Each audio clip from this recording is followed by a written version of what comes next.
আসসালামু আলাইকুম এভরিওয়ান। আজকের ভিডিওতে শেয়ার করব আমি কিভাবে এই ফুলদানিটি বানিয়েছি। এটাই ছিল আমার সর্বপ্রথম ক্লে দিয়ে করা কাজ, যেটার আউটকামে আমি টোটাল স্যাটিসফাইড।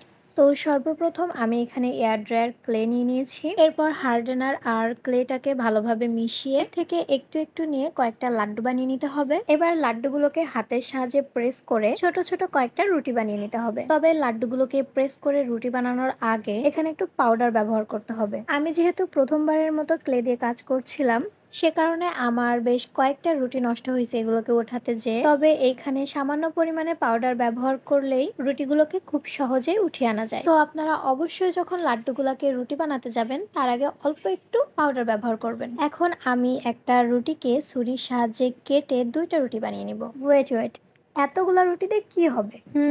তাই তো, এই রুটিগুলো দিয়ে আমরা করবোটা কি?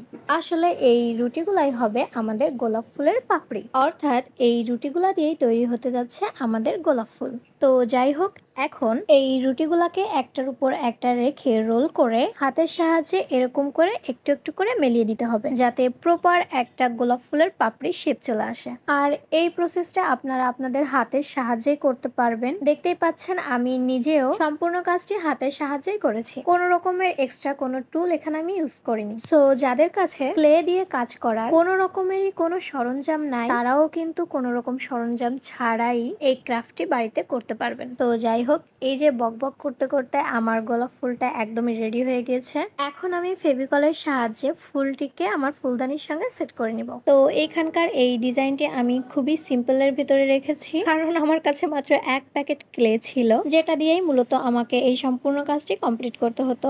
তবে আমার কাছে মনে হচ্ছে এখানে এই সিম্পল ডিজাইনটা খুব বেশি ভালো মানিয়েছে। এরপর চলে যাব আমি কালারিংয়ে। তো কালার অ্যাপ্লাই করার আগে আমি এখানে বেজ হিসেবে জেসো অ্যাপ্লাই করে নিয়েছি। এরপর ব্যবহার করেছি অ্যাক্রিলিকের লাল কালারটা। কালারগুলো আমি 2 কোট করে দিয়েছিলাম, যাতে ব্রাইটনেসটা একটু ভালো আসে। তো ফুলগুলো রং করা হয়ে গেলে এখন আমি চলে যাব পাতাতে। এই পাতাগুলোতেও আমি অ্যাক্রিলিক কালার ব্যবহার করেছি, তবে পাতাগুলো রং করার পর এত সুন্দর দেখাচ্ছিল, আমি ফুল আর এই একটা পাতা রং করে সম্পূর্ণভাবেই স্যাটিসফাইড ছিলাম। আমার তখনই মনে হচ্ছিল যে না, প্রথমবার করেছি, বাট প্রথমবার হিসেবে আমি যতটা এক্সপেক্ট করেছিলাম তার থেকে অনেকটা ভালোই করতে পেরেছি। তবে আমার এই ফুলদানিটা একটু বড় থাকায় ক্লে দিয়ে করা কাজটা কমপ্লিট হয়ে যাবার পরও উপরের পোর্শনটাতে বেশ খালি খালি দেখাচ্ছিল, যেখানে পরবর্তীতে আমি পেইন্ট করে দিয়েছি। সো এই ছিল আমার ক্লে দিয়ে করা সর্বপ্রথম কাজ।